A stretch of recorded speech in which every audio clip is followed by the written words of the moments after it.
It is Thursday, July 5th, 2018. My name is Ashton Ellett.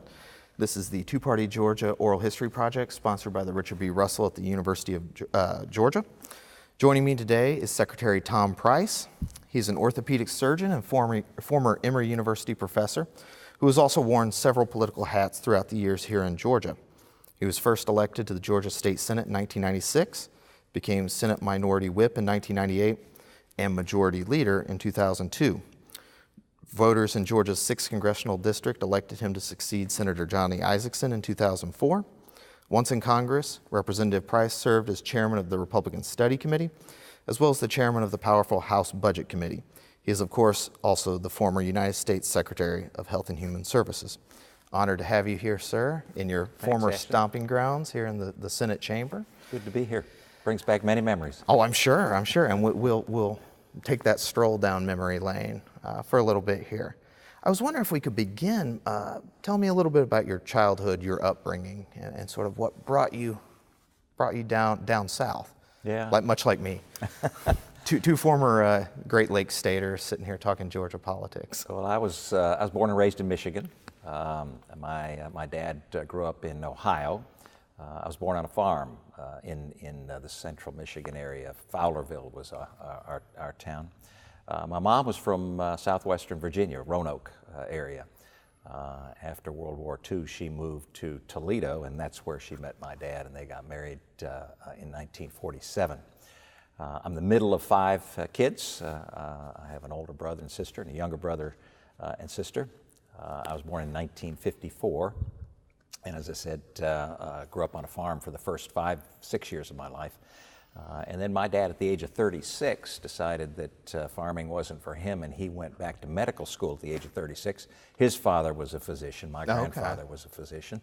And my dad went to medical school at Wayne State University in Detroit. So we moved to suburban Detroit in 1960 so that he could go to medical school.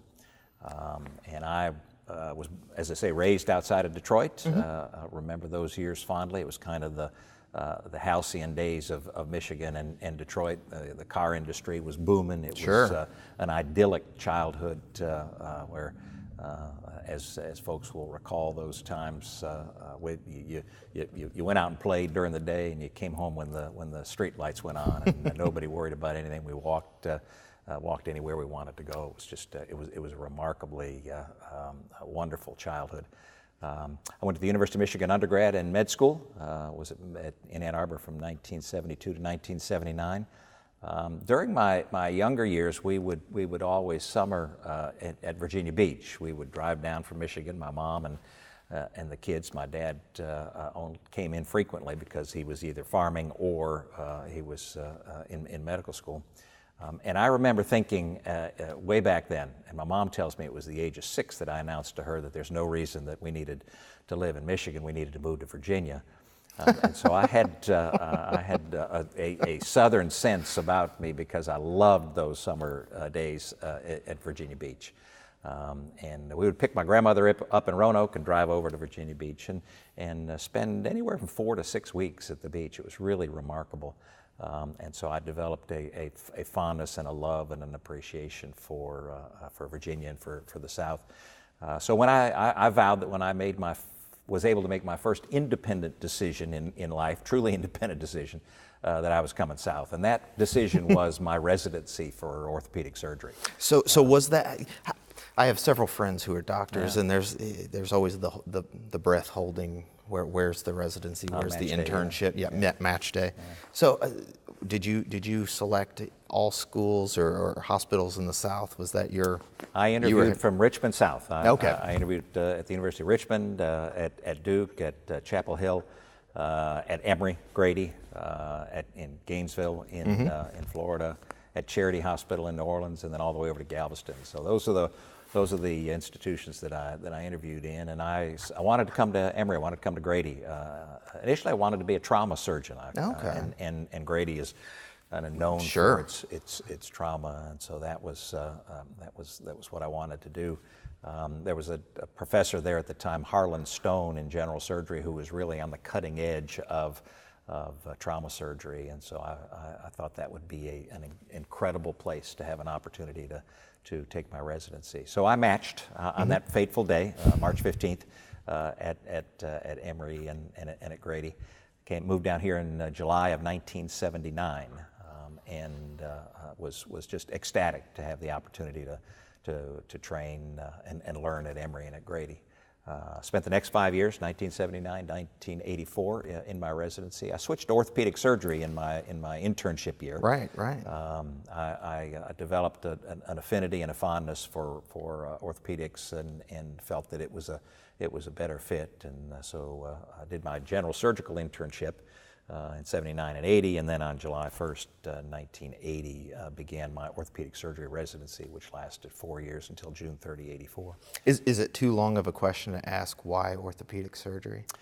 Well, it's an interesting question. I had, when I was a senior in medical school at the University of Michigan, after my match on March 15th, I had surgical rotations, elective rotations, and my memory is that the one in April of that would have been 1979, was in orthopedics, and I thought these guys are just doing great things. They're enjoying what they're doing.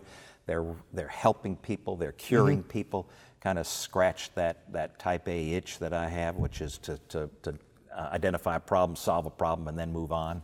Right. And so I thought during that period of time, understanding that I'd already matched in trauma and general surgery, and you can't change. It's not something that where you just say, oh, by the way, I think I'd like to do orthopedics now. It's not like switching your major. No. And so but I thought, well, that's interesting. So the first time I had an opportunity in my internship year to take a surgical rotation elective, I took it in orthopedics, and that was, I think, in October of 1979 down here at Emory and at Grady. And it was the same sense, it was the same feeling. That these folks were just they were just good folks to be involved with. They were happy, they were engaged, they enjoyed what they did, they were solving problems, and I thought, yeah, that's for me. And so I met with the chairman of the Department of Orthopedics at that time at Emory and at Grady, Tom Whitesides, who was an incredible mentor of mine in medicine, and told him that I thought I wanted to switch. This is in my internship year now, 79, 80, to orthopedics, and the conversation was relatively short, as they had filled all of their slots, obviously, but then one individual, I think it was in the spring of 1980. One individual who was one of my classmates, interns, who had matched in orthopedics, decided he wanted to go back to his home in Philadelphia. That opened up a spot, and Dr. Whitesides gave me a call and said, Price, I understand that you want to be an orthopedic surgeon, is that right? And I said, yes, sir. And he said, if you can get up here, and he was in the orthopedic clinic in Grady, which is ultimately where I served as an assistant professor and director, but he said, if you can get up here in 10 minutes and sign this piece of paper, you'll be an orthopedic surgeon. So that doesn't happen much anymore either. So. Sure. So I did the next 4 years in orthopedics at Grady and at Emory, and loved it. I wouldn't give anything for that experience. It was phenomenal. Just a great honor to be able to train with some of the brightest men and women in medicine, and folks who were working just as hard as they could to help people, and then obviously at Grady to take care of a patient population that was truly needy, and that was a great joy and privilege. Met my wife, who's an anesthesiologist. She was a resident at the same time. She was doing her anesthesia residency. One of those stories. That's right. We actually met in the operating room at Grady Hospital, and as I like to say, the patient lived. So the it's a good omen. The end of the story was good. But we met in late '82, early '83. I proposed on the third date, and we were married in August of 1983. So. And is that what coincided with your move north to Roswell, well, or was that slightly? She finished her residency in 1983, so she finished a year ahead of me. Anesthesia was a shorter residency than orthopedics. It's only 3 years as opposed to 5, and she finished in '83. So we were married in August of '83, and she was raised in Florida, Cocoa Beach area, and so we knew we wanted to stay in the South, and but we needed to find a place that wanted an anesthesiologist Right. and an orthopedic surgeon. Right. And that's not the easiest thing to do. So we interviewed at a number of spots. We went down to Albany and interviewed there. They wanted an orthopedist, but they didn't need an anesthesiologist. We went to Rome or Dalton, I believe, and they wanted an anesthesiologist, but not an orthopedist. So it was a challenge finding a spot. So. But in Roswell, it was kind of the beginning of the boom time Right. in Atlanta. Roswell was transitioning from a sleepy little town to a larger community. They had built a hospital there that opened in the fall of 1983, and she became one of the anesthesiologists at the hospital. I talked to the orthopedists in town and said that I'd love to join them, and there were 2 solo orthopedic surgeons at the time in Roswell, and neither one of them were interested in taking on a partner. And I said, "Well, I'm coming, so I mean, either I'd love to be your partner, or I'm going to hang out a shingle." And so, again, neither one of them wanted a partner, so I hung out a shingle and opened an office on July 9th, 1984 was my first opening day, as I recall, and never looked back. So with meds, I mean, going back to Ann Arbor, med school, intern, residency, when did you become interested and involved in politics? I know med school and the health profession is sometimes an all-consuming profession.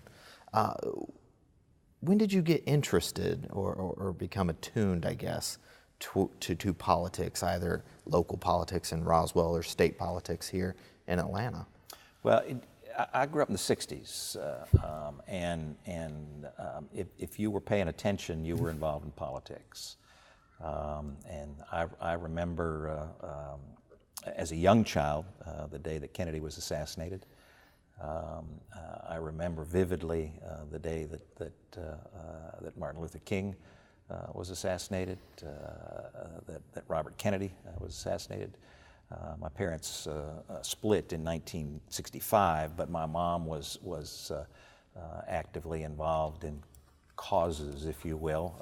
She was a wonderful gal. She did everything from teach nursery school to be a college English professor. So she ran the gamut and was active in the community and active in issues. And then obviously the war was ongoing, the Vietnam War. My brother enlisted in the Navy and served in Vietnam. So we were acutely aware of what was going on. We landed on the moon. I remember sitting around for us, a black and white TV. Some friends had color TV, but we only had a black and white TV.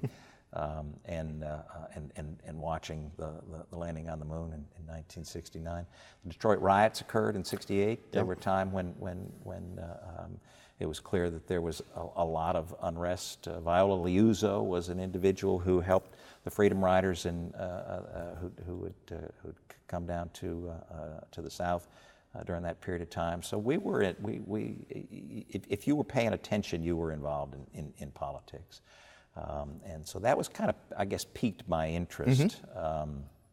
But then at the University of Michigan, obviously there were a lot of, as an undergraduate, there were political conversations and discussions, as there are on any college campus.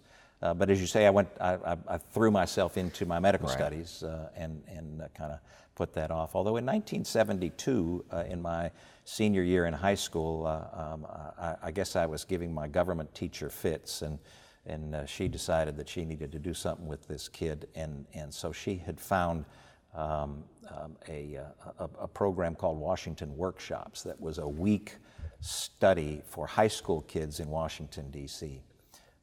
And I convinced my mom that I needed to go to Washington for a week, and I think it was February of 1972, and went, and we had been there as a kid, I believe, on a family trip in '64 or '65, and I still have pictures of us standing outside the Capitol from that time. But I spent a week in Washington and absolutely fell in love with the place, decided that this was something that intrigued me greatly, and so I came back to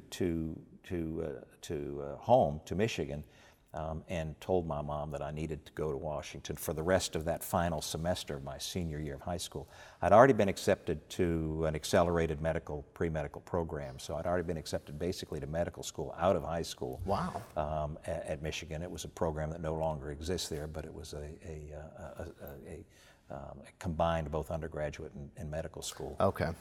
And the rationale for that was to try to get more primary care docs. It didn't work, but that was the rationale. Sure, sure. So I felt pretty comfortable as a senior high school kid, and didn't think I needed to spend any more time in my high school, and actually convinced my teachers that I could do the rest of the semester from February through June by mail or by phone. We didn't have obviously cell phone Sure. or internet then, but Sure. but I would get my German assignments and my math assignments and the like, and certainly my government assignments. And so I spent from probably March of '72 through June of '72 in Washington D.C. and I did an internship for the ambassador from Kenya, the Honorable Mr. Kabingi. I spent time assisting him getting actually Kenyan students to the United States. So did you work out of Massachusetts Avenue, or where was the embassy back then? The embassy was on Massachusetts Avenue, but I worked out of the Washington Workshop's office, which was down on E Street and Okay. 13th, so right down close to the White House, across from the old post office. That building is no longer there, by the way. They've torn that down recently and built a monstrosity. So, but that piqued my interest. But then I'd already been accepted to undergraduate Right. medical school, so I came back to Ann Arbor and kind of threw in the back of my mind that if there were a time when I could get involved, that I might do that at some point. But it really went to the back burner because Sure. You can't do much other than medicine study when you're trying to be a doctor. So that's probably a good jumping off point to when do you become interested in that jumping off point into politics, public policy here in Georgia? I finished my residency in 1984 and started my medical practice, orthopedic practice, in July of '84 up in Roswell, and I was actively involved in the State Medical Society, the Medical Association of Georgia. Joined immediately and got involved. And we had a tort crisis, a lawsuit abuse reform crisis in the state of Georgia. It was cyclical, and there was one my recollection is the mid to late '80s. And the Medical Association called docs and asked them to get their white coats and come down to the Capitol and lobby, something I'd never done. I'd never been in the state Capitol before. I knew where it was, obviously, because it was close to Fulton County Stadium, and I'd become an avid Braves fan. It was close to Grady Hospital, which is just a couple blocks away from here. But I put my white coat on and came down the state Capitol and got my talking points down and stood out in the hallway, just like everybody does, and sent a little card in with the pages to call my state rep and my state senator out to talk to them. And I had wonderful conversations with wonderful people at that time. Luther Colbert was the state rep, and Sally Newbill was the state senator. The district that I ultimately was elected to in 1996.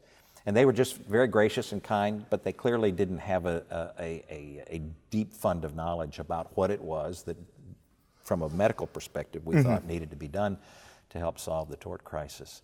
And I remember thinking at the time, this doesn't make a whole lot of sense. You got people who are making these incredible decisions about what I'm able to do for and with my patients that don't necessarily have the experience or the knowledge base. Not any slight on them, it's just that that's not who they are to be able to make those decisions. And so I thought, well, we ought to get involved. And my wife had kind of the same experience. So she and I then got involved in local politics, Republican politics, which was a lonely sport at that time, but got involved with the local party. I became an official in the party. I became assistant treasurer of the Fulton County Republican Party.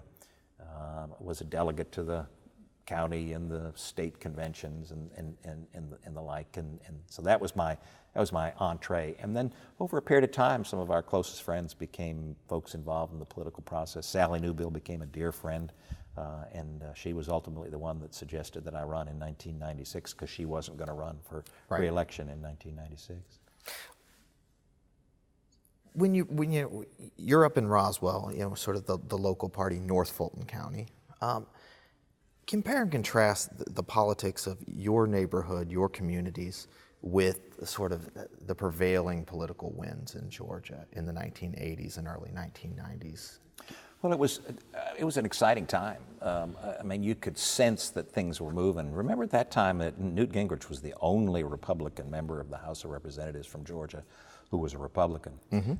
He'd been elected in 1978, as I recall. On his third run, I like to remind folks, he took a while. To remind folks, that never give up. And we had in our engagement in the political process, Newt became a friend and really a mentor. And he used to talk about the importance of getting involved and being engaged. And he would always, it was always not a piercing indictment, but it was a conviction that you needed to be engaged in the process to a greater degree. And so North Fulton was a I don't know if it was a hotbed, but it was the beginning of the Republican Party in Georgia was in DeKalb County, and as the suburban area grew, then there was greater activity in Republican politics in the late 80s and early 90s on the north side of Atlanta.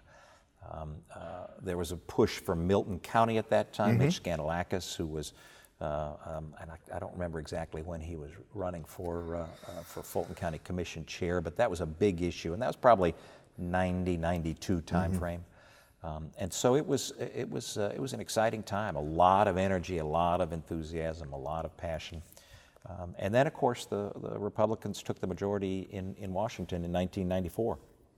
And so, and I think there were 7 or 8 Republicans in the House from Georgia elected in 94. Kingston was elected in 92, and then you had Linder and Matt Collins, Charlie Norwood, Saxby in 94. Saxby, that's right, and I'm not going to remember who else. Oh, we can do this. In 94 would have been Norwood, Saxby, and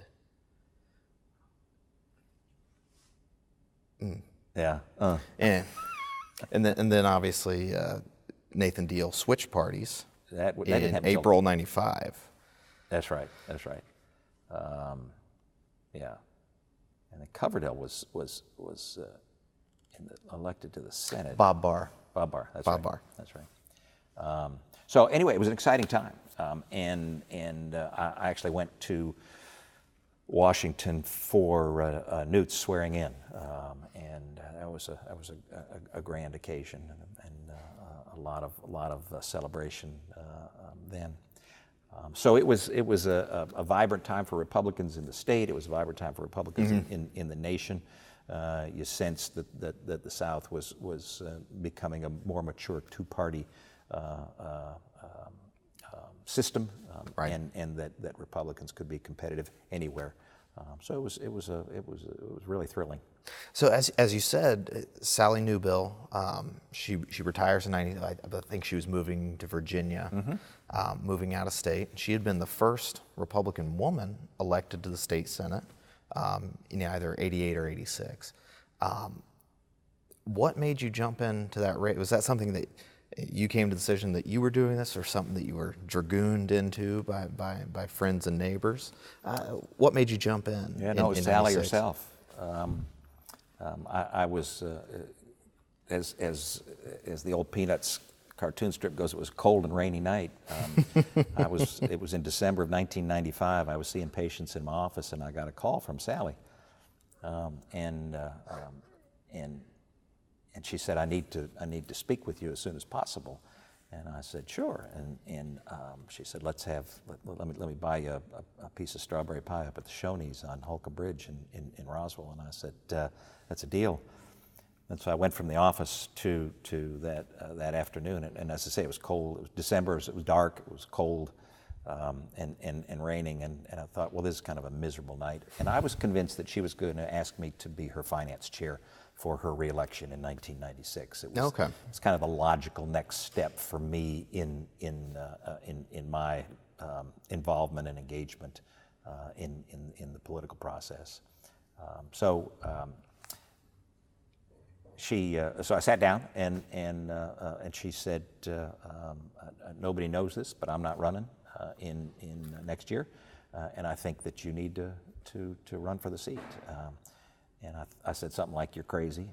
That's the last thing that I need to be doing." I was 40 years old. I was, less than or about 10 years into my medical practice. I was beginning to grow my orthopedic practice. It was we were really engaged in the community. Our son was born in 1990. Had a 6-year-old, 5 or 6-year-old son. My wife was working. I mean, the last thing that I thought I needed to be doing was running for public office. But she was very persuasive. And by the end of that conversation, as I tell folks, I was convinced I was the only person that could run for that seat and carry on Sally's torch. So I went home and explained that to my wife, and we decided to run. It was going through the old clippings. The 56th district, it was described as the most Republican district in the state of Georgia. And I think we've covered that ground about why it was. But this was really a race that was going to be determined in the Republican primary. Mm-hmm. Tell me about this is your first campaign experience. What was that campaign like? Was it what you expected it would be? No, I don't think so. Although I'd been involved in campaigns. Both Betty and I, my wife and I, had been involved in campaigns. But it as anybody who's run for office knows, it's a whole lot different when you are the candidate. We were accused of having what was described as a quote slick campaign unquote. And we always chuckled at that. In fact, it has become a saying in our household because it was just the two of us, really. I mean, we had a lot of supporters and a lot of friends, and a lot of volunteers, but it was just the two of us. And this is pre-internet, pre-cell phone, pre-everything. At night, we were up late at night doing whatever press release we were going to do, and mimeographing it and getting it out. I mean, it was a challenge. And in 1996 was the primary election, and as you say, the primary was the election. There was a fall opponent, a Democrat opponent, but it was a very, very Republican district. So it was a three-way race in the primary against a sitting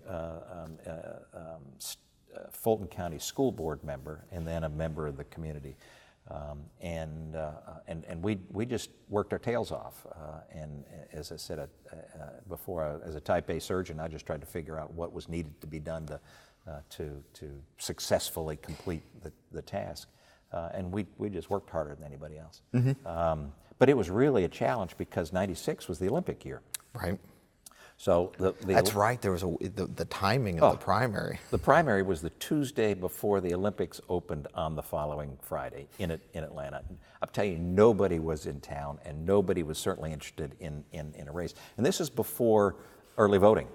Right. So you had to get folks to the polls, and so Mark Roundtree was my consultant at that time, and he was wonderfly helpful in making certain that we did all that we needed to do, and we prevailed without a runoff.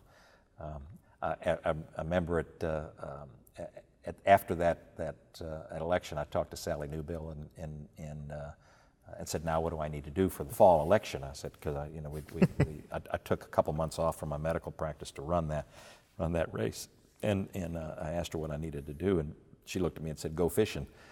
which speaks to the Republican nature of the district. So once you're in office, I would assume your interests turn towards, as you said, healthcare, tort reform, things of that nature. What really, what did you devote your time to once you were here in the state Senate? When I started running, I would share my story and my passion about being involved, and my concern about people making decisions from a healthcare standpoint who didn't necessarily have the fund of knowledge to be able to do so. And I was always, it was a fascinating context at that time, because when I would share that with almost anybody, whether they were in real estate or education or finance or anything, they would say, "Oh, you think you got it bad?" And then they would share with me the stories about how they felt state government or federal government, but in this instance state government, was making rules and regulations and laws that made it difficult for them to just carry on their profession or to provide a service or a product that they were trying to provide in their business or in their endeavor. So that kind of cemented in me this important sense that the role of government had to be limited. I always had that gut sense, but that was really the key, was those experiences, those conversations that I had with people who at every single turn would say, "You got to get these folks off my back. You got to make it so that I can just do X, you fill in the blank." And all of which seemed to be reasonable from my perspective. Right. So when I came here, Pierre Howard was lieutenant governor, and of course we were in the minority. Sure. There were 22 Republicans at that time. Chuck Clay was our minority leader. Eric Johnson was the minority whip, and Pierre Howard couldn't have been more gracious. He talked. I suspect he talked to every one of the freshmen coming in, and he certainly did to me, and said, "Where do you want to serve?" And so I think I was put on Health and Human Services in that very first term, as I recall. Also was put on the Education Committee.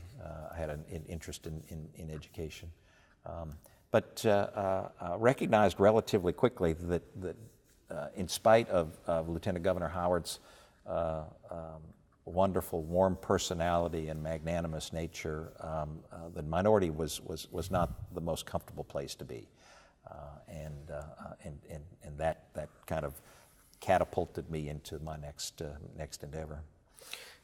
You were minority whip after one re-election, so 2 years later you're into the leadership. What was it like whipping votes in the late '90s for the Republicans here in the Senate?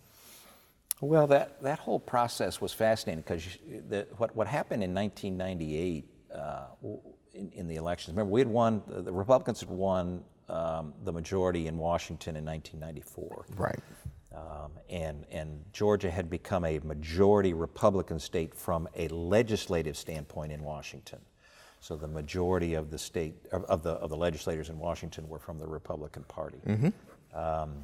So it only made sense to me and others who were here in the state Senate and in the state legislature that there isn't any reason that Republicans ought not be in the majority here in the state. And you sense this enthusiasm that was building. And so a number of the members of this body actually ran for lieutenant governor in 1998. So as I recall, Chuck Clay ran for lieutenant governor. I think David Ralston either ran for lieutenant governor or attorney general. Attorney General. And so there was this, people were excited about moving up and becoming more involved in the leadership of the state. Eric Johnson and I had kind of formed a bond about the importance of turning the state Senate to a majority Republican, and my recollection is we put together what I thought was going to be a 2-year plan. I was convinced that Republicans could take over the state Senate in 1998, remembering that we had only 22 members out of the 56 in 96 when I came here. So the plan failed miserably. After the 98 election, as I recall, we were still 22. And Eric became the minority leader. Eric Johnson became the minority leader, and I became the minority whip. primarily because of the work that I had put in. I had, again, type A surgeon, thrown myself into the cause and engaged in a really a major way. So we came after the '98 election, and obviously Zell Miller was governor. Mark Taylor was elected to lieutenant governor, and we, Eric and I, thought that it was important that we be a vocal minority, but a minority that had positive solutions. So we worked on putting forward alternatives, and that was relatively new to put forward alternatives. Before then, there'd been because you can't do much with small numbers, right? So you make the case about what needs to be done, but the power that you have really is just voting no and making certain that folks know that there is an alternative. Eric and I pushed, and others did, to make certain that we had alternative legislation. So we would offer amendments and alternative pieces of legislation. It was the first time, as I recall, and I won't forget. I was surprised that Republicans never had a counter to the state of the state from the governor. There was never an alternative vision that was put forward. So it was either in that 99, 2000, or 2001, 2002 time frame that Eric began as minority leader to put forward an alternative vision for Republican leadership in the state. So much so that we during the state of the state, instead of attending, we would sit down in his office and rapidly respond to what was being said, and the press was making certain that the press had the information that they needed, so that they understood, and the state understood, the citizens of the state understood, that there was an alternative. So it was a really exciting time. How much coordination was there between you and Eric Johnson and your counterparts in the House, Bob Irvin, Lynn Westmoreland, right around that time period? How much coordination was there between the two chambers, and I guess also the state party as well? There was the state party not as much during the session. Obviously, during elections, there was a lot of engagement and right. A lot of involvement. But during the session, we did as much as we could with the House, but they really are two separate entities. But Bob Irvin as the minority leader, Lynn Westmoreland ultimately the minority leader. We became very, very good friends, especially after the '02 election when we took over in the right. Senate, and that collaboration with then the minority party in the House could leverage their involvement and engagement a lot. It's funny, we were talking about 96, 98, and you said there's no reason this shouldn't be a Republican state. In those two elections, Republican candidates actually received more votes than yes. their Democratic counterparts, which is a sideways entry into discussing redistricting and reapportionment. You were on the redistricting committee in yes. 2001. Yep. When Governor Barnes and Bobby Kahn were involved in redrawing the districts. Tell me about that experience. It was, they knew that the clock was ticking for their majority status in the state. Eric and I had changed our strategy for the 2000 cycle and actually went out and recruited candidates individually through not just local parties, but through local chambers of commerce and civic organizations and churches and the like. And that was a much more successful strategy. And after the 2000 election, I think we had 25 members of the state Senate. So we were chipping away at right. it. Census came out, obviously, and then they decided that they needed to draw maps that we thought were egregious. In the House, they were multi-member districts, as you recall. They didn't do multi-member districts in the Senate, but something that had been thrown out by the courts years ago. But in the Senate, what they had done is draw fascinatingly curious districts. One of them, as I recall, went down the middle of I-20, the median of I-20, and had the median as the district for tens of miles. A few lakes were bisected. Maybe, yeah. But it was, it was their last gasp at retaining the majority, because, as you said, the number of votes in legislative races were much more for Republicans at that time, even though we weren't gaining the majority. And the courts agreed after a period of time, and obviously threw those maps out. But the 2002 election came, and it needs to be mentioned about Sonny Perdue's switching. Sonny Perdue was, when I came into the state Senate in 1996, Sonny Perdue was the Democrat majority leader.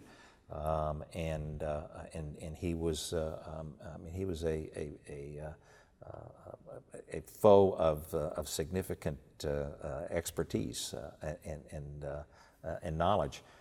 But he became frustrated with the party, and as he says, the party left him. He didn't leave the party, and then he, in I think one of the only times that I've ever seen in the history of switching parties, switched before the election in 1998. So he switched to become a Republican before the election, so that he could run as a Republican and then be validated by his citizens in his district down in Warner Robins. And that was major. We thought that would open the floodgates for conservative members, Democratic conservative members of the state Senate, who in private conversations would say, yeah, we really feel closer to you all than we do to our leadership, but we just don't feel like we can switch. But it didn't open the floodgates.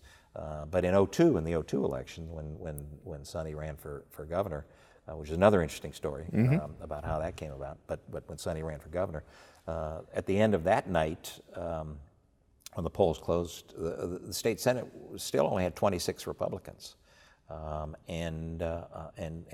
So we met. I think it was at the old Hotel Nico. Was Sonny's war room. Was where the celebration was, and we were all ecstatic that Sonny had been elected governor. And we met down in the basement of the hotel with Eric and me and Bill Stevens, as I recall, and a number of others. And the governor-elect then laid out a plan and a strategy for getting the majority in the state Senate. He thought he could get some folks to switch, and it turned out that he was able to do so. We were able to do so. I still have I think the letter that he had written to Jack Hill and Don Cheeks and Dan Lee and Rooney Bowen, confirming that they would become members of the Republican Party immediately, and we faxed them to them that night. And then it was either Thursday or Friday of that same week, we flew around the state with Governor-elect Perdue to each of those spots and had an event with each and every one of them, announcing their switching to the Republican Party. So within a week, we went from 26 members in the minority to 30 members in the majority in the state Senate, and that was a momentous time. Sure. And let's talk about that, but I want to hear the story about 2002 and getting Sonny Perdue elected. Well, Eric and Sonny was incredibly helpful for us maturing as not as just a party, but as a strategy. Eric and I would meet with him regularly, even though he wasn't in our leadership. He was elected as a Republican in 98, 99, and 2000. He wasn't in our leadership, but he was very instrumental in making certain that we were putting forward positive solutions, that we were standing for something, not just against what the other side was doing. In 2001, 2002, it was probably 2001, we were fully expecting somebody to stand up and run against Governor Barnes, because we thought that what was being done on the maps and with the budget and with redistricting and with education and all of the things, the Northern Arc, as you'll recall, was a big issue then. All of those things we felt made it so that it was possible, really possible, that a Republican could win the governor's mansion, which hadn't been done in 130 years or so. And nobody was stepping up. And so Sonny and I know Eric was involved with this, but Sonny and I decided to go to Washington to visit every one of the Republican members of the House of Representatives and try to convince one of them to run for governor. And we did just that and met with all of them. And Sonny at the time said, I didn't know this when we started this process, but Sonny at the time said, look, if none of them runs, then somebody's got to run. I'll run. But he and I and Eric, we were just adamant that somebody who had a broader reach than any of us in a state senate district, that they ought to run for governor. And so we met with every one of them, and none of them wanted to run. And so Sonny was true to his word and decided to run and qualified, and the rest, as they say, is history. Right. Do you think it was important to have somebody from outside Metro Atlanta at the top of the ticket for Republicans, since this had been such a metro suburban dominated party, that somebody from Middle Georgia, Houston County? Yeah, it's possible. But it really had become the party of the state. It had been voting Republican for nearly a decade at that point. You remember Saxby won a Sure. race down in South Georgia that many thought he couldn't win. Charlie Norwood had represented a relatively rural district for a long time.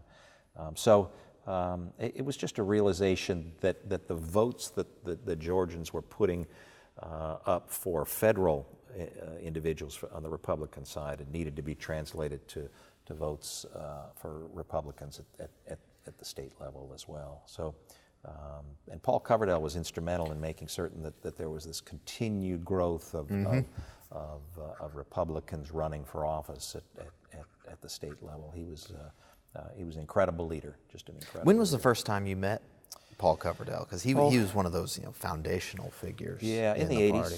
Yeah, in the 80s. When I got involved, as I mentioned, through the Medical Association of Georgia and engaged there, then that's when I met for the first time Senator Coverdell.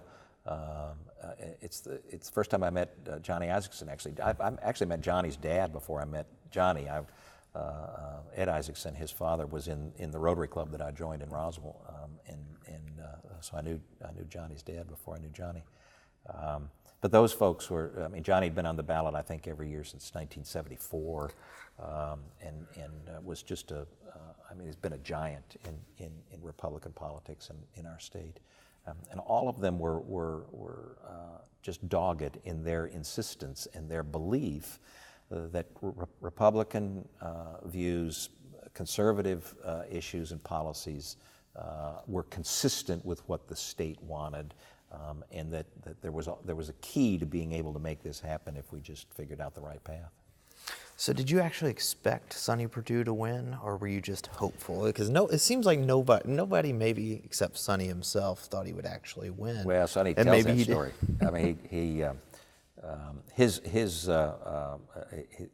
His campaign headquarters was actually in Roswell when he was campaigning, because the north side of Atlanta was such a ripe area for votes.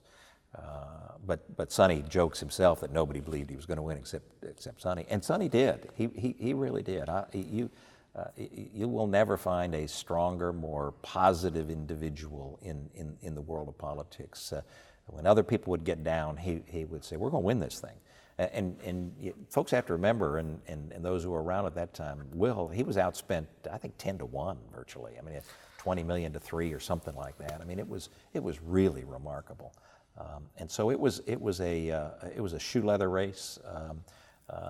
As you mentioned, the roots that Sonny had in Central and South Georgia could not have been more important in making certain the Republican donut in the metropolitan area was going to come Republican regardless of who the nominee was. Right. But to get the margin that was needed, then something had to happen.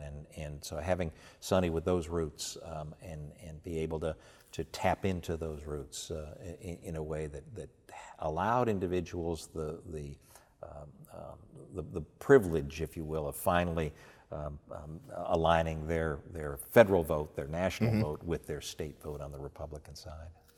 So as you mentioned earlier, when Jack Hill and the rest switch, you're immediately in the majority after the election. You become a majority leader. What did it mean policy-wise, practically, for you, for the Republican caucus here, that you were now in the majority?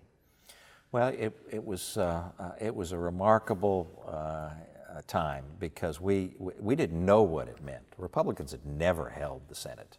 I was the first Republican majority leader in the history of the state Senate. Eric Johnson became the pro tem. The rules had been stacked against us so much, and you remember Mark Taylor was elected lieutenant governor. Right. So we had a Democrat lieutenant governor and a Republican body. And Eric and I Frank Eldridge was the Secretary of the Senate at that time, and he immediately after the election, Eric and I came down and met with Frank, and he showed us around, and we saw rooms in this Capitol that we'd never knew existed, and it was remarkable. We spent a lot of time that November and December figuring out who was going to be on what committees, what kind of issues we were going to promote. It was a time where we needed to rewrite the rules. I kind of took the lead on that and met with a number of Republican president pro tems in the Senate or presidents of the Senate from other states who had Democratic lieutenant governors. So we weren't novel in that, but it's a small universe, but I met with them to figure out how they actually were able to, by the rules, control the processes of the body to make certain that the majority party actually was able to control the body itself. That required a complete rewrite of the Senate rules, which we undertook and had our caucus agreed to, and then ultimately passed on the first day. It was the first time that we created a committee on committees. That was a committee of the lieutenant governor and the president pro tem of the Senate and the majority leader. So 3 individuals were the ones who decided whether what bills came to the floor, where bills went, what committee they went to. The president pro tem, I believe it was the president pro tem, became the parliamentarian of the body instead of I think Eric mentioned that, yeah. Instead of having the lieutenant governor be able to just do whatever he wanted to do. So it was a challenging time. And remember that the House was Republican. Was Democrat. So we weren't a unified General Assembly at that time. So you had a Republican governor, Republican Senate, and a Democrat House. And that's when Lynn Westmoreland, as minority leader, Republican leader in the House, that we would engage in making certain that the messages and the issues that we were working on were similar issues. But there were some challenging times. We had a budget deficit that very first year. You remember the flag was an issue. Oh yeah. Redistricting became an issue again, as we felt that the districts, especially the House districts, needed to be appropriately drawn. So it was a tough time. One of the other major issues that came before the Senate, which had been a long time coming, was Sandy Springs incorporating urban secession, incorporation, depending on which side you're at. What was your role in the incorporation of Sandy Springs, which had been an issue long before you had ever moved to Georgia? Yeah, decades-long battle that was waged. Eva Galambos, Dorothy Felton, two giants in Republican activity, especially Dorothy Felton. Dorothy Felton in the House for a long time and was really a stalwart for Sandy Springs in the legislature. And then Eva Galambos, who became the first sure, mayor of Sandy Springs, had fought for it for decades. But my district, this 56th district, initially when I ran in 1996, included a significant portion of Sandy Springs. And so I was well attuned to the desire of the citizens in that area to be their own city, to be able to chart their own destiny. So we worked and we worked and we worked to try to get that done. We weren't successful, obviously, until after the House turned Republican. Incorporation, ostensibly a nonpartisan issue. Why was incorporation impossible with Democratic majorities, but ultimately successful once Republicans controlled the General Assembly and the governor's mansion? Well, why do you think the city of Atlanta was adamantly opposed to Sandy Springs becoming a city, or any North Fulton area becoming a city. Fulton County was taxing to a degree that the citizens on the north side of the city felt they were spending a lot of their tax money, and it wasn't coming back home. It was being spent elsewhere in the county. And the estimates were anywhere from 60 to 80% of the money that was taxed from Fulton County residents north of the city of Atlanta was not spent in the northern area. So it wasn't that folks didn't want to pay their fair share. They were happy to pay their fair share. They just thought they were paying their fair share plus.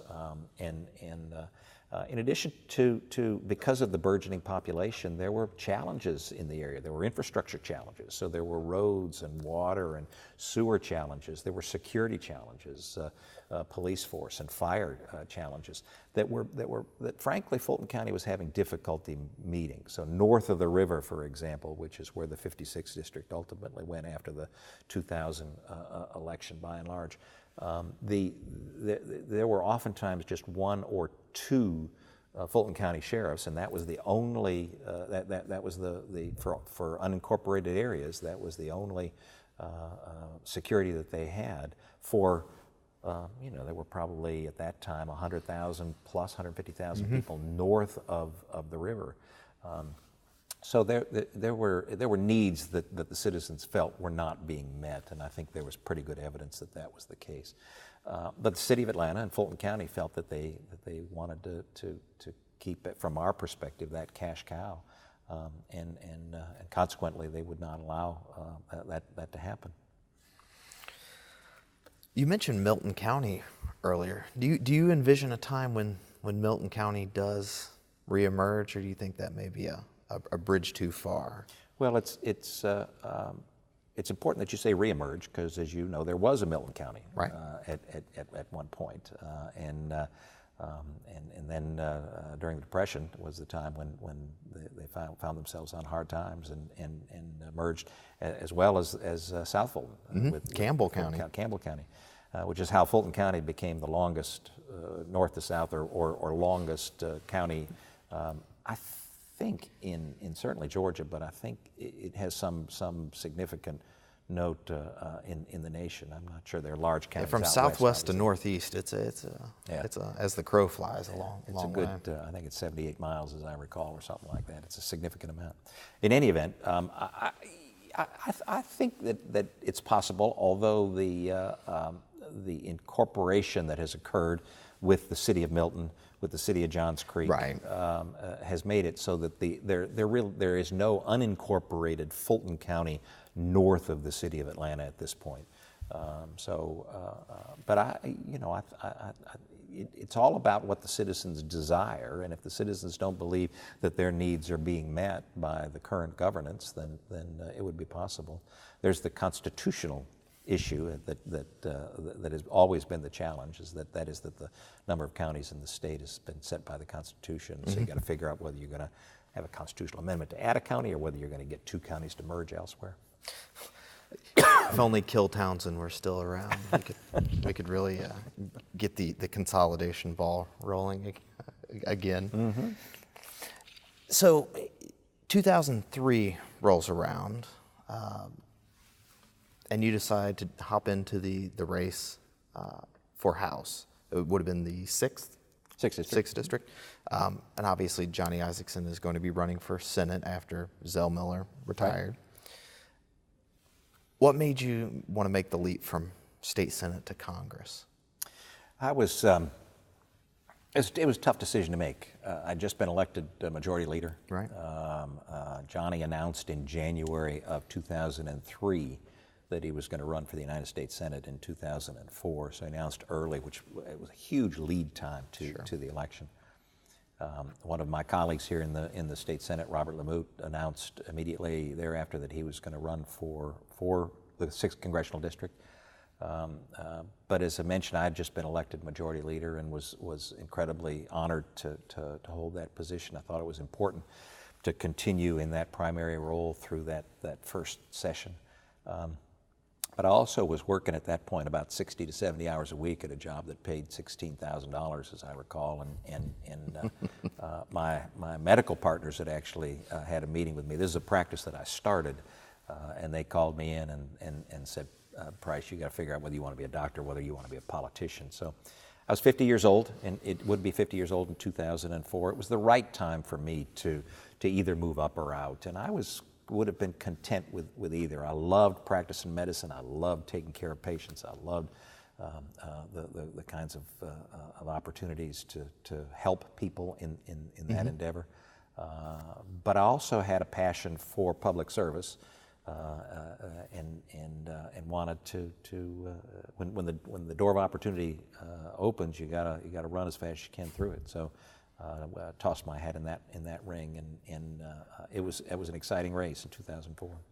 Yeah, I read somewhere it was described as the Cobb County primary because there was, as you mentioned, Roger Lamoot, Chuck Clay was also running. I think Mark Burkhalter for a time flirted with it, but he would have been from Johns Creek, so that doesn't quite hold.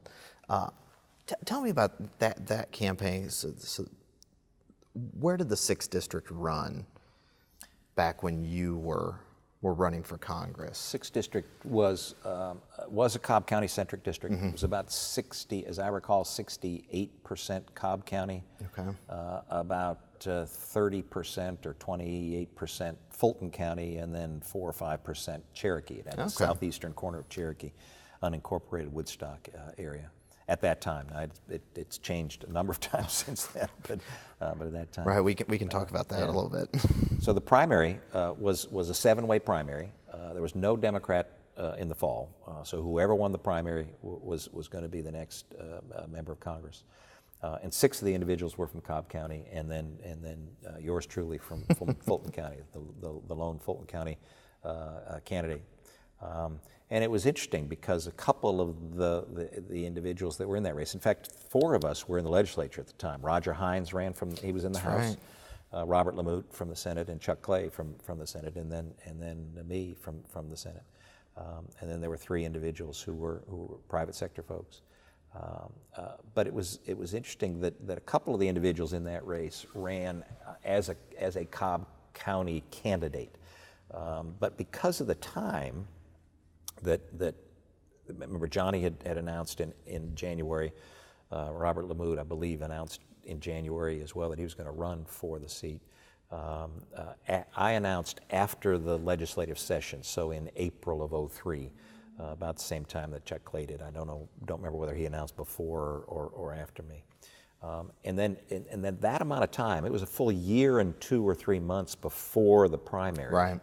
So that amount of time gave me an opportunity to not just let the folks that had elected me now for 4 elections to the state Senate from North Fulton know that I was running for Congress, and they'd been very, very supportive of my efforts there.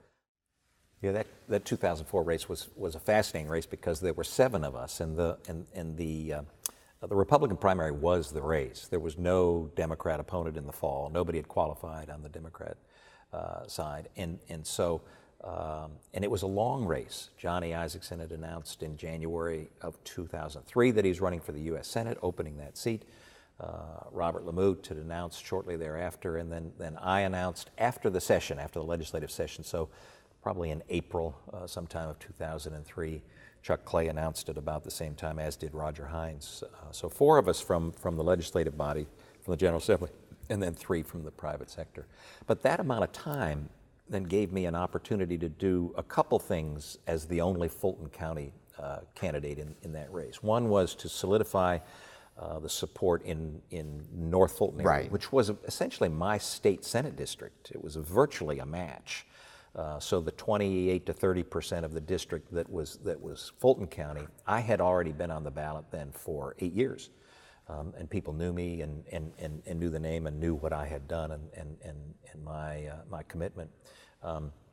So I spent a whole lot of time in Cobb County from April of '03 until the primary, and that allowed me to introduce myself to neighborhoods, to the faith community, to the civic organizations, to the business organizations, as well as that southeastern portion of Cherokee. And I spent more time in Cobb County than I did in Fulton County during that 14 or 15 months. And a couple of the candidates in that primary race ran as a Cobb County candidate and talked about how important it was to have a Cobb County person represent the 6th District. And I talked about wanting to represent all of the 6th District. Basically seeding Fulton County. It's what they did from a strategic standpoint.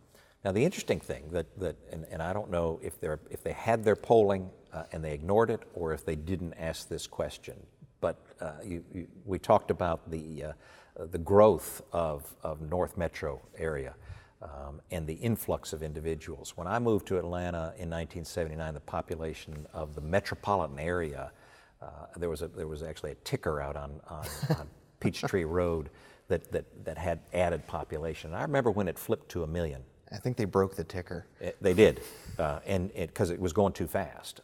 And so we were in the 2.5, 3 million range, 3.5 million range in 2004, maybe even a little more. In any event, the 6th District of Georgia were a lot of folks who had moved to the area. And we asked a question in our polling, said, are you a native Georgian?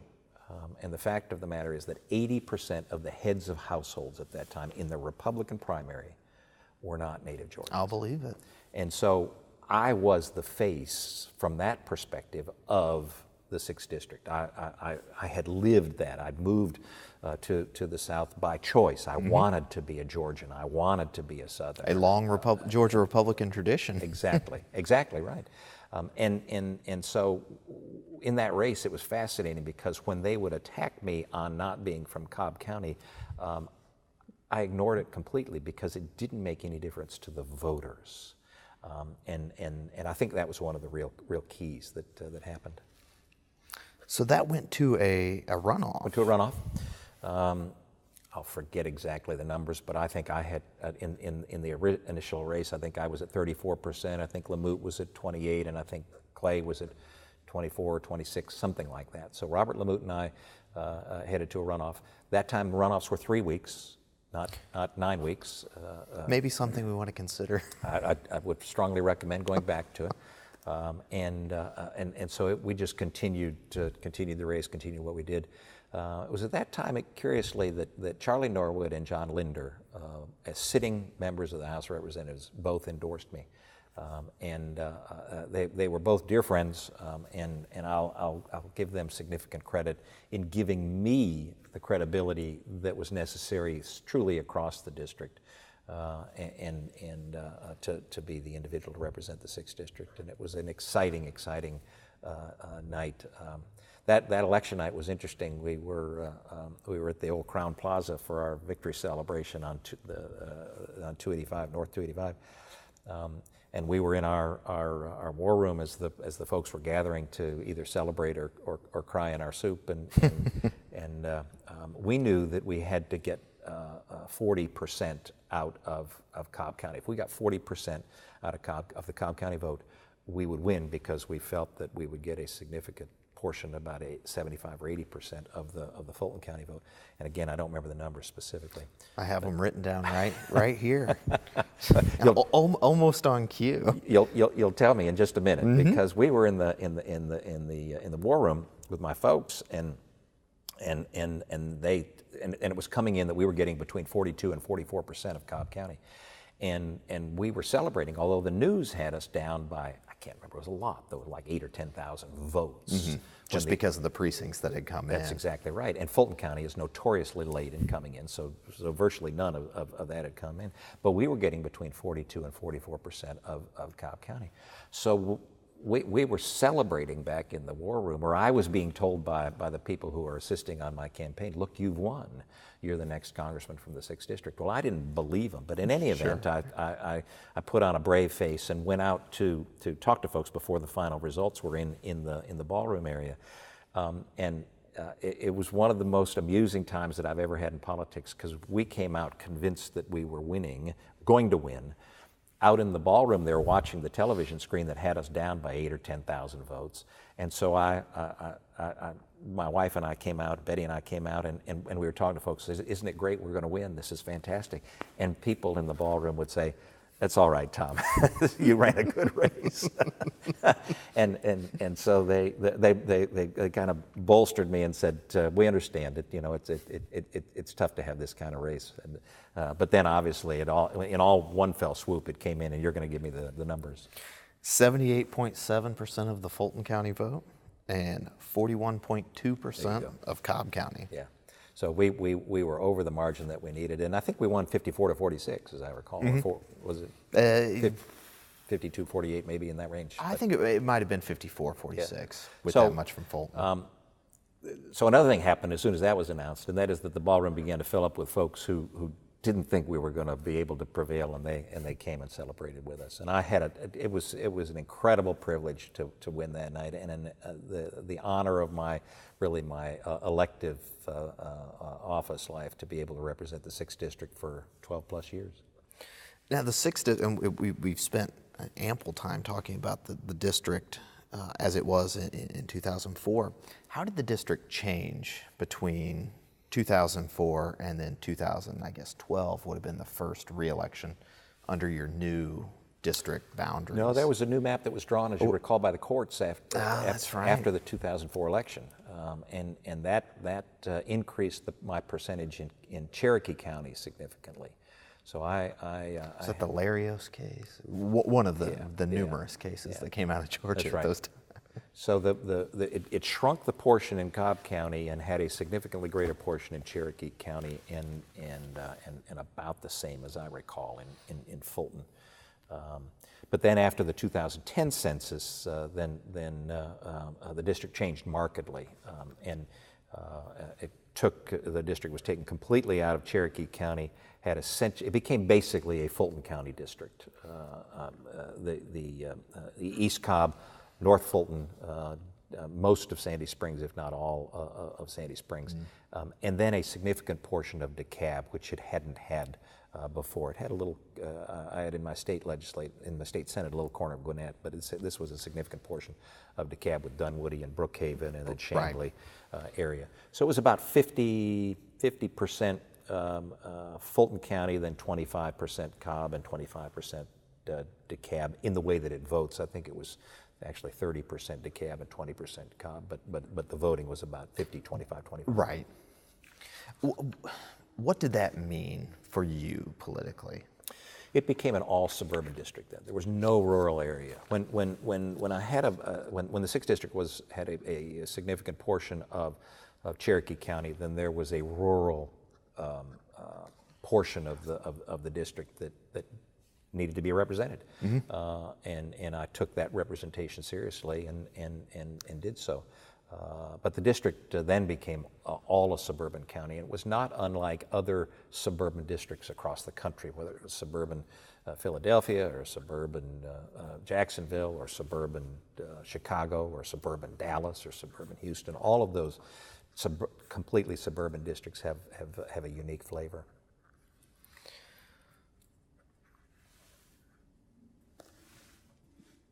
Did it change how you campaigned, or you never really faced significant competition? You always won handily. Did it change how you approached your district or how you approached campaigning there once the district became, as you say, all suburban? I don't think so, but I was honored and privileged to win handily. But that happened, I believe, because of the work that I did 365 days a year not the work that I did during the 3 months prior to an election.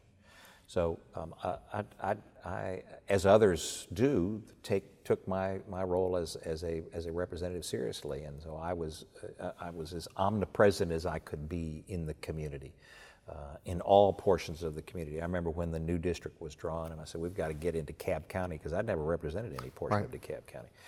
And I said, we got to get into Cobb County. So I would visit with city councils and the county commission and chambers of commerce and civic clubs and organizations and the like, as often as I could, in order to make certain that, one, I knew what they needed, what they felt was appropriate from a representative, but also to be able to be the best representative that I could be for the district. How did you try and balance your life in Washington as a representative? You have to spend a good deal of your time there. How did you try and balance your relationships back in the community with your responsibilities in Washington? Yeah, I viewed the responsibilities at home as or more important than the responsibilities in Washington. I came home every single weekend. I never spent a weekend in Washington as a representative in the House. That maybe one over a holiday weekend, but never routinely. And the House is in session a lot, but it's not in session that much. It's in session about 2/3 of the year, 3/4 of the year, and when it's in session, it's usually in session 3 or 4 days a week. And so you can be home the vast majority of the time of a calendar year, and so I felt it was important to be back home as often as possible. So you became a frequent flyer. I did. A Delta. Passed my million miles in Delta, yeah, without much trouble. Right.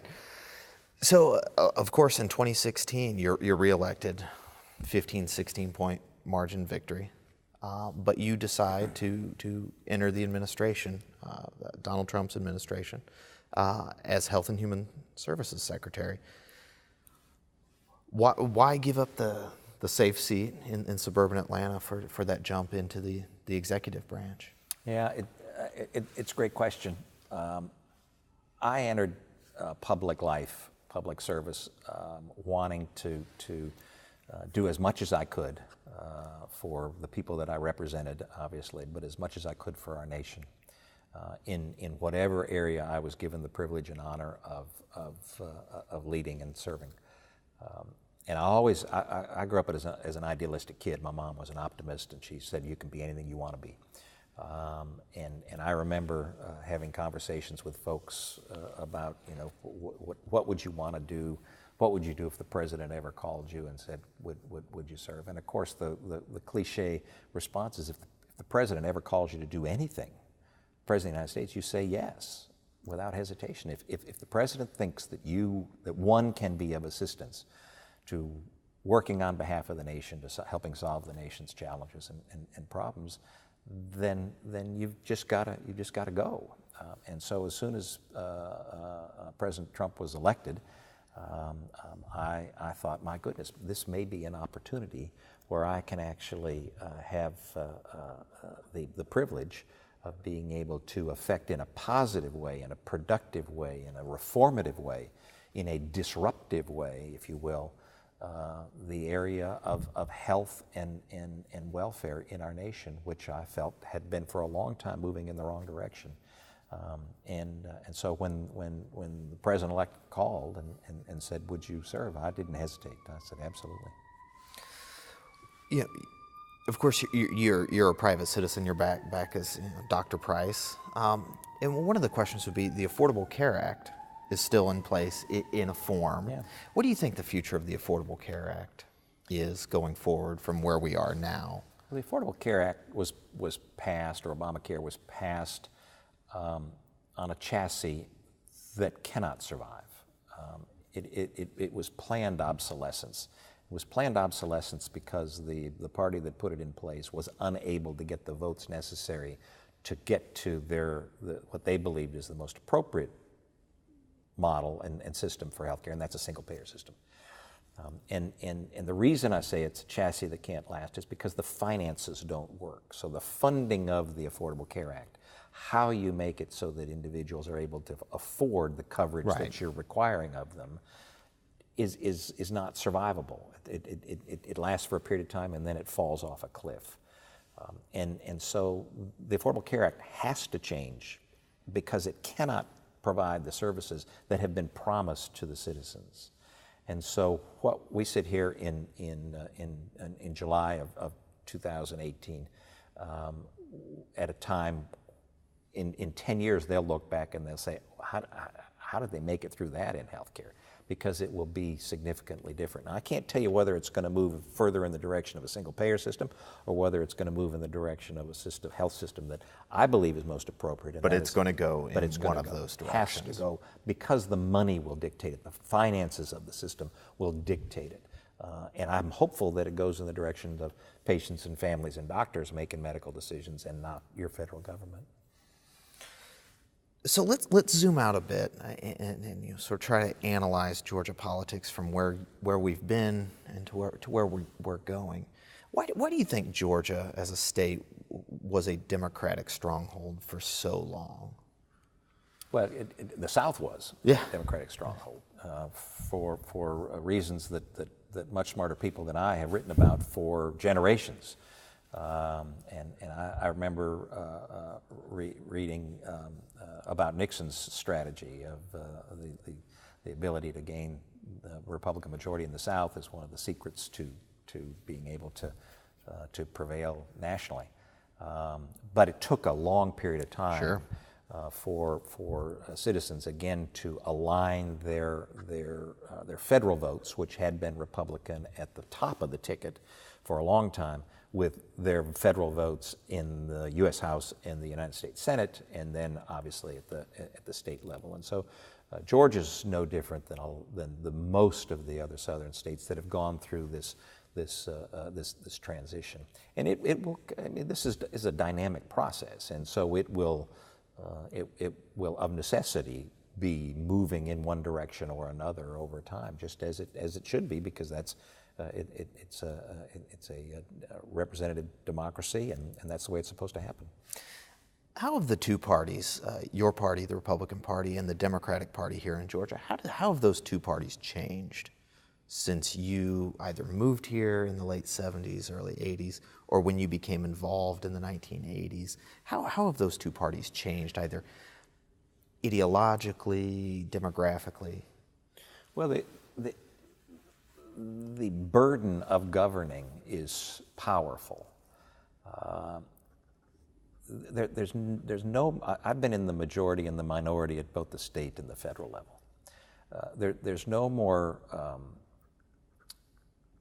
Easy's not the right word, but there's no more comfortable place to be from an ideological standpoint than in the minority, because you can do anything that you believe is appropriate to get your message out there and to project issues as you see fit without any of the responsibility for governing.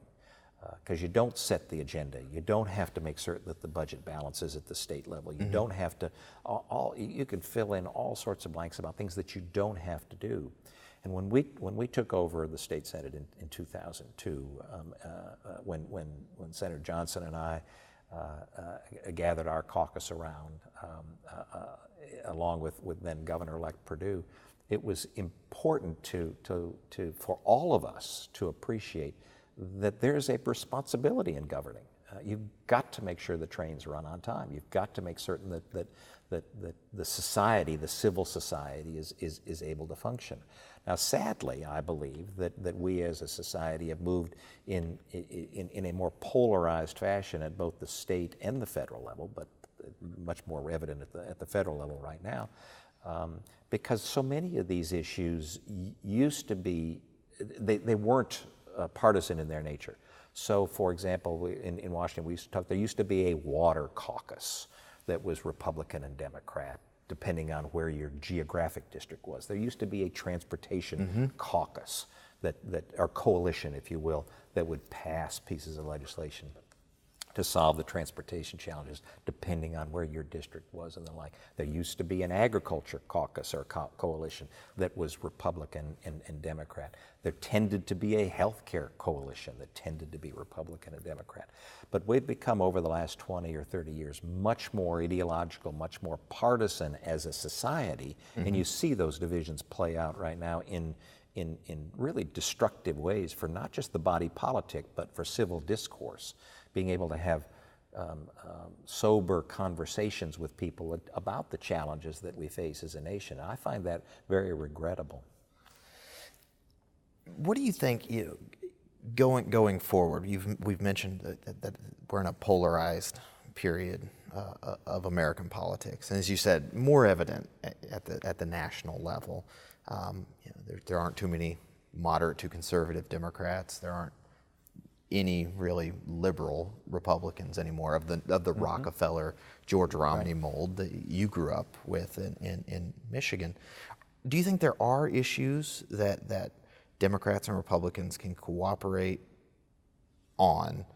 I guess that would be part one of the question. And part two is for the foreseeable future, is governing by emergency just sort of the status quo now, where the only things that get passed are must-pass pieces of legislation, the budget, for example? Yeah. Well, as I said, I'm an optimist. I'm a glass half full guy, and anything can get done. You just got to put your shoulder to the wheel as hard as you can and put the folks together to be able to do it. However, experience would tell me that we're in a very tough time legislatively and from a policy standpoint in our nation right now because of the ideological divide that we find ourselves in, and because of the rancor that the tone of the debate has changed so greatly. So I don't see any reason why there can't be a coalition of folks on issues. Healthcare is a classic example. It saddens me that healthcare has become an ideological, a partisan, a divisive issue. When I cared for people, it never dawned on me to wonder or worry or even think about the patient's ideological perspective or their partisan views. And healthcare ought not be that way either. And so I'm hopeful and optimistic that we'll be able to get back to a point where there are differences of opinion by folks, but that there are coalitions on issues that are able to move policies forward in our nation.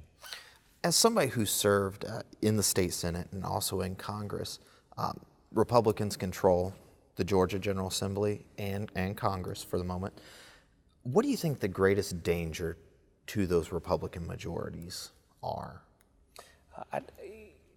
I remember when we took over, before we took over in 2002 here in the state Senate, and there was a wonderful lobbyist in the education community here in Georgia who pulled me aside and she said, "Why on earth are you working so hard to get the majority?" She said, "All you do is every ounce of energy that you have is working to get the majority. Why is that so important to you?" And I said to her, "You won't believe it when we take the majority. Things will change so much. There will be, in terms of the processes and in terms of the policies and the like." And she looked at me with this wizened smile and she said, "No, it won't. No, it won't." And what she was alluding to is the nature of inertia, of politics, of policy, and of the fact that once one gains power, once one gains authority and the opportunity to put in place policies, one doesn't always tend to adhere to the better spirits of folks or the better processes to allow for an opening of engagement and discussion and debate and democracy, small d. And so I think that's what is the normal course of things, because we're failed humans, all of us. It's the normal course of human behavior over a period of time when one has a majority status. It happened to the Democrats. and I can see it happening to our side of the aisle sometimes when power is held for a period of time. So you always have to be attentive. You always have to be cognizant of that.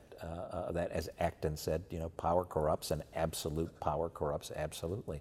And so you always have to be conscientious about it, and trying to make certain that we're appealing to better spirits, to higher angels, if you will, as opposed to more baser instincts that can tend to be a seemingly an easier path to victory. The election to fill your seat, the special election in the 6th District, it was in the news a little bit in 2017, and will be again, no doubt, this year as well. As we mentioned, you had a 15 or 16 point margin of victory in that special election just over a year ago, last June.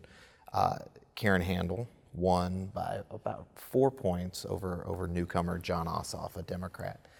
What accounts for that 12 to 13 point swing in the Democrats' direction? Not enough to carry the seat, but enough to make it a highly competitive, a race where some $30 million was spent, the most expensive congressional election in the nation's history. Yeah, I thought it was closer to 50 million, but I believe it was 30 million from John Ossoff's campaign. Correct. I believe that's the number that I'm quoting. Yeah. Well, as we used to say, they call them special elections because they're special. And each special election has its own personality, and it takes on the personality of the resources that are available, the candidates that are involved, in the politics of the day. And it really is, it's a compressed race. So the race was whatever it was, 6-8 weeks, very short time frame. And so that's why it takes on this personality. And anybody that spends $30 million in a congressional seat is going to be able to get some traction. The other side of the aisle, the Democrats have been concerned about Washington and where policies are heading. And so they engaged in the only race that they could in June of 2017, and that was the 6th District of Georgia. It's also true in other, they haven't spent that amount of money, right. Both sides haven't spent that amount of money in other special elections, but in other special elections, the focus of the parties, the national parties, is geared toward that single race. And so they're unpredictable, and I can't tell you how proud I am of Karen Handel for the representation that she has provided, but holding on to that seat. So what's next for Dr. Tom Price?